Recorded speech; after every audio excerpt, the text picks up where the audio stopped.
Hello everyone, Book of Alice here. I've been waiting a while to make this video, I'm gonna be honest. Mainly because I wanted to take my time with this childhood relic of mine. I grew up not only on PBS Kids, but on PBS in general. As a kid, I didn't have access to cable television. I was the son of strict Christian immigrant parents. Don't judge. So this was the closest thing to a Cartoon Network I ever had. And let me tell you, it wasn't so disappointing with shows like Arthur and Maya and Miguel to keep me entertained. There were also the weirder shows, as well as other strange things related to this channel. So today, we will be going over these unique and interesting entries in the form of an iceberg. Consider subscribing and leaving a like as it helps support my small channel's content, or wait to see if you enjoy the video to the end. But without further ado, let's get into it.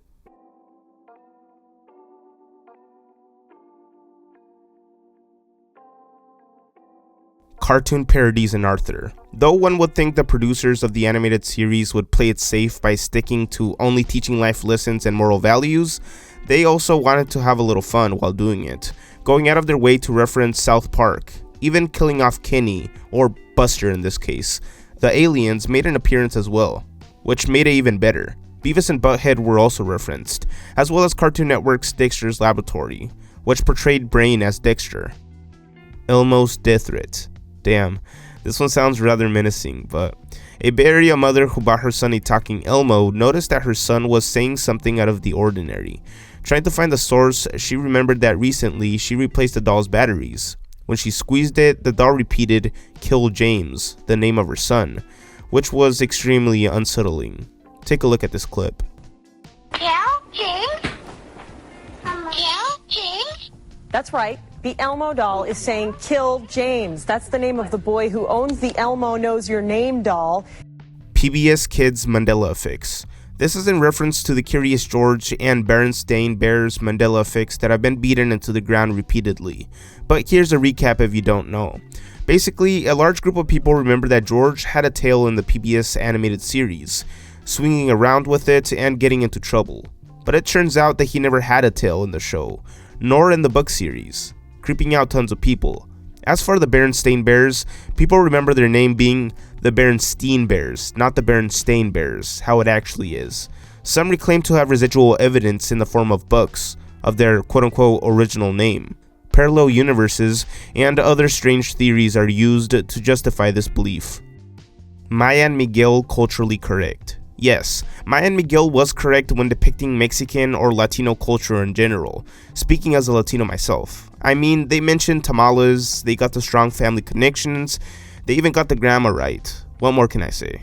PBS Kids Demonic Dash. For some reason, there was a trend on the internet in 2017 to make the PBS Kids mascot named Dash into a creepy, distorted entity, editing videos as creepy as possible to unsettle viewers.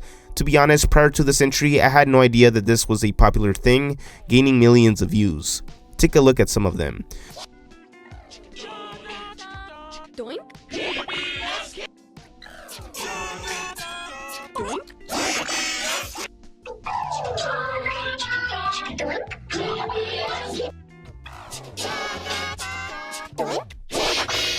It kinda gives off Learning with Pibby vibes if you know what I mean. The eeriness of JJ. JJ the Jet Plane was one of those shows that you didn't really watch on purpose. It started a creepy plane with a human-like face named JJ and his group of friends. As a kid, I remember this shit being on early in the morning while it was still dark out, and it's scaring the hell out of me. If this was a cartoon, I'd be less weirded out, but they chose to create it using CGI, adding that little spice of eeriness to it. But it's nothing compared to the original live-action series, which used original model planes and these human characters. I mean, just look into these planes' eyes. It has no soul. And this one definitely has seen some shit. He's stressing out a little bit too much. Why the fuck you crying though? Anyways, I didn't grow up watching this regularly, but let me know if you did in the comments. Wildcrats racism. According to the Wildcrats wiki, Koki used to be voiced by Heather Bambrick, who was a white voice actress. However, in February of 2021, people on Twitter got angry at the lack of representation of people of color on the show. So as a result, Heather stepped down and Cybryn Rock, a black voice actress, stepped in to play her role. PBS Kids Play, Lost Media. PBS Kids Play was an interactive gaming site that taught young kids from the ages of 3 to 6 reading, math, social studies, science, and more. The site was taken down on June 30th, 2015 due to it having obsolete technologies, meaning it used Adobe Flash Player most likely, which was phased out on tons of websites. Though there isn't much information about this website, some remnants in the form of video gameplay still exist on YouTube. Other than that, it has completely vanished. Let's move on to the shallow waters.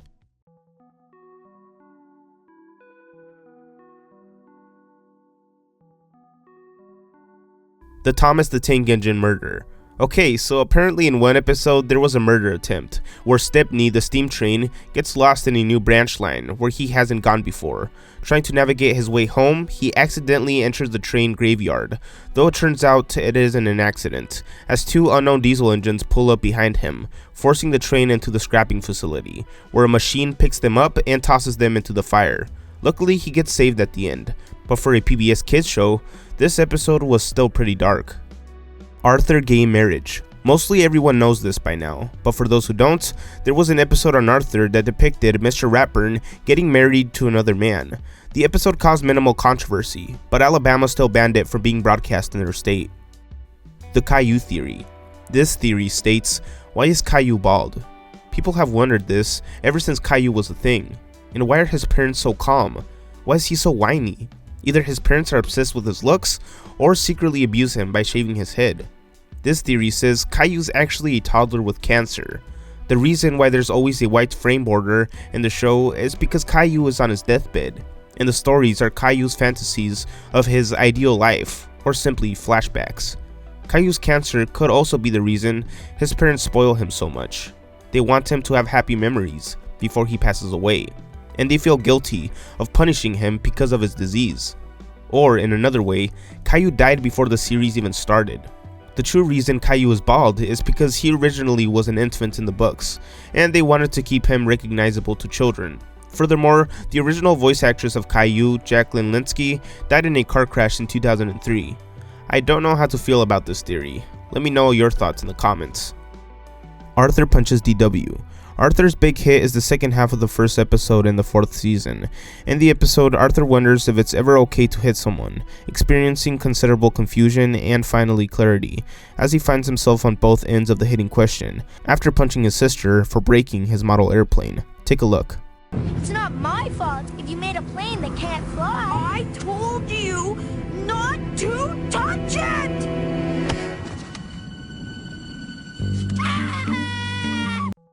Bert and Osama collaboration. Bert is Evil is the name of a parody website founded by Dino Ignacio on March 30th, 1997, which featured Bert memes, like this one. During a pro-Osama bin Laden protest, one protester was seen holding a large collage-style poster of Osama bin Laden with a small image of Bert over his right shoulder, which Western audiences found pretty funny. Banned Teletubbies episode. Okay, so I'm going to give you a brief synopsis of the whole thing. The original sketch was first aired in 1997 in the episode Seesaw. However, the sketch became controversial due to its scary and inappropriate appearance. The problems were the uncanny appearances of the characters, which were made of wood and had uncanny eyes, ears, and arms, and also appeared to move on their own. The scary voices, scary scenes, music, and the dialogue, such as the phrase, I'm the bear, and I'm coming, and a scary voice, didn't help either. Therefore, a brand new edited sketch, which was also banned in other countries such as the United States, with non-scary nature, music, and humorous content, such as a doorbell ringing when the bear pops up from behind a tree and funny piano music, was made. Classic bumpers. This entry is referencing the classic PBS bumpers that would play in between shows. Take a look at some of them.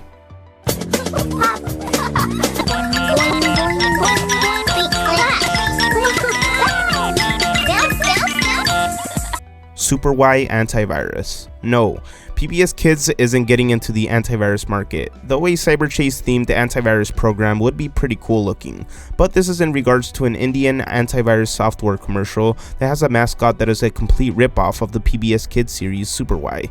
I mean, just look at them both. I don't know why the Indian version got whitewashed though. Shout out to my brown brothers. He needs to embrace his Italian roots, you know what I'm saying? I remember Mudahar doing an investigation on this. It turns out it's legit antivirus, it's just overpriced, and and overpromises its capabilities. But if you're a Super Y fan that's old enough to operate a computer antivirus program, be my guest. Let's move on to the depths.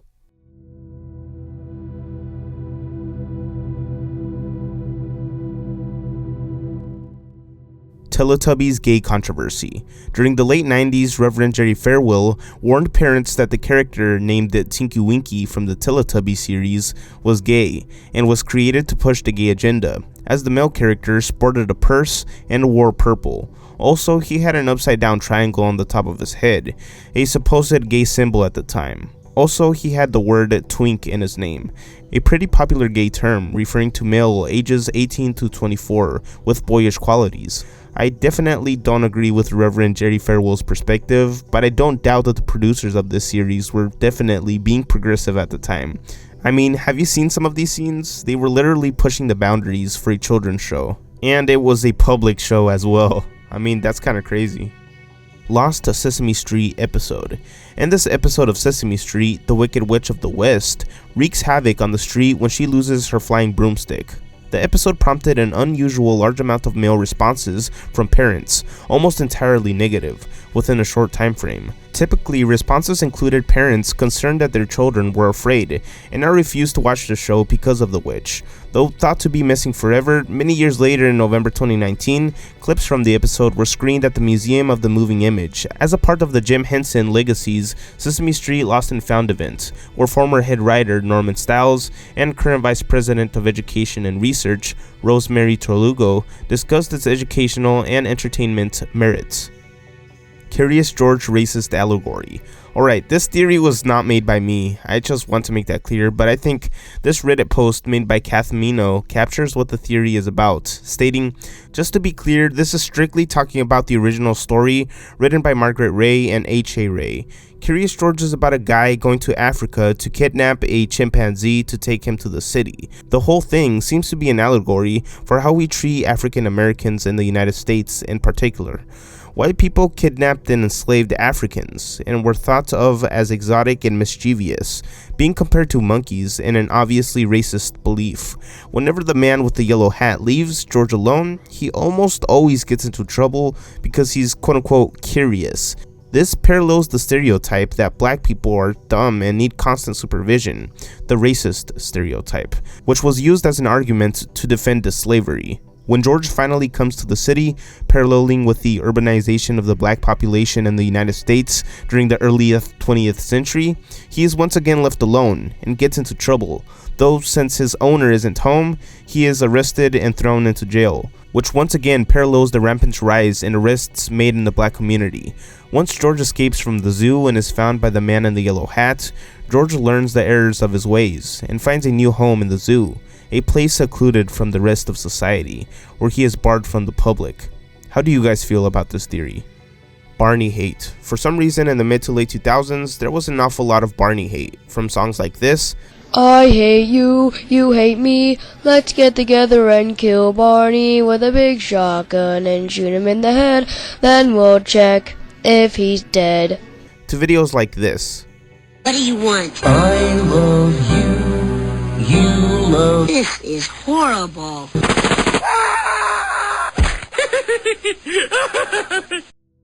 Alright, now that I'm thinking back on it, I remember kids singing this shit on the playground, thinking that they were the funniest thing alive. Caillou not safe for work memes. Why does this have to exist? Apparently people have taken it upon themselves to create not safe for work art of Caillou doing the evil deed with other characters in the show. Most likely pedophiles. There are also other memes of him being racist and doing other crazy shit. Postcards from Buster, the band episode. Postcards from Buster centers on Buster traveling to various places around North America, usually within the United States. This entry is specifically referencing the Vermont episode, which was heavily criticized before it even aired, due to the fact that the kid's parents were in a lesbian relationship. Buster even cracks a joke, stating, "Wow, that's a lot of moms." The episode was of course tame and did not differ much from the original series, but it was blocked from airing due to PBS, believing that it was best to leave it to the parents of the viewers to discuss such topics on their own time. At first, only clips and screenshots of the episode appeared online until the entire episode was posted onto YouTube, as well as appearing on DVD release by Cookie Jar. PBS is now open on sharing all types of family dynamics, and even aired a gay couple a couple years ago on Arthur. Booba. Booba is a British preschool television series created by Anne Wood and produced by Wood's company. According to Anne Wood, the show's visuals were inspired by scientific photographs of microscopic life and cell structures. The main characters, the Boobas, are atoms of energy who sleep in charging pads. Every episode follows the Boobas performing a dance routine where the audience is encouraged to participate. To me, the show looks more like what a person sees in a bad psychedelic trip. I mean, these little fuckers are scary. Cyberchase creepy scenes. Cyberchase was one of my favorite cartoons on the channel. From the art style to the intro theme song, it was all around a sci-fi vibe. I guess this is referencing the 3D animated series with Motherboard, or even the creepier scenes of the hacker and a 3D animated version of himself. To be honest, I wasn't all too creeped out by him, as my crush on Wicked balanced it all out. She was fine as fuck. Alright, I'm gonna stop now. Later. Creepy original rendition of Barney / lawsuits. The original Barney was terrifying. This was back when the pilot series was called Barney and the Backyard Gang. Barney definitely looked like he was ripping a set though. That dino was built like a tank, but this would have been terrifying to watch as a kid, I'm gonna be honest. The show's creators would also go on to face multiple lawsuits over the use of the song I Love You, You Love Me.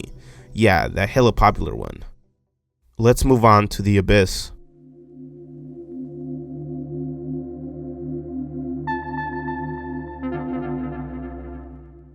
Pose is a slur. So there was a toy of the Teletubby character named Poe that upset parents due to what it said when you squeezed it, believing that it said the derogatory F-word slur used against gay people, rhyming with maggot. I don't know about this one, but take a listen to see what it says and decide for yourself, I guess. To say I went through the whole cycle. Here it is.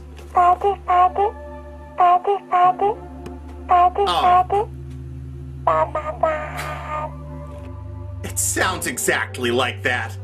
The Song That Never Ends Mandela Effect.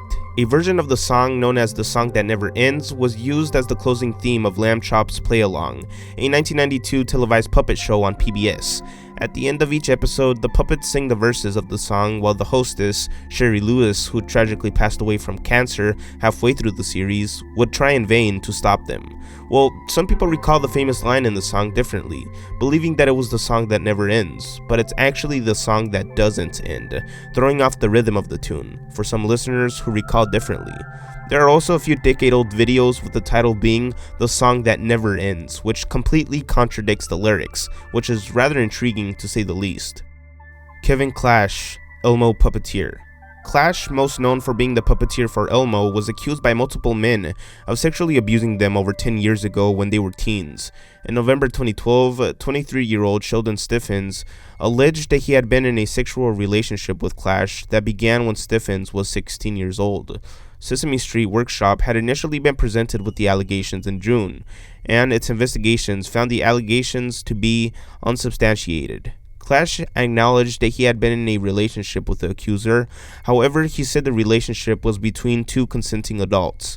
Stiffens later recanted his accusation, but 2 weeks later after that, another accuser, Cecil Singleton, made similar accusations, and lawsuits were filed by attorney Jeffrey Herman against Clash, causing him to resign from his position.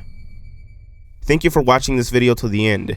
If you enjoy long-form content like this, subscribe to the channel as it helps me out a lot, and consider watching my other Iceberg Explained videos as well. I cover tons of topics, so you're bound to find something you'll like. Other than that, I'll catch you later.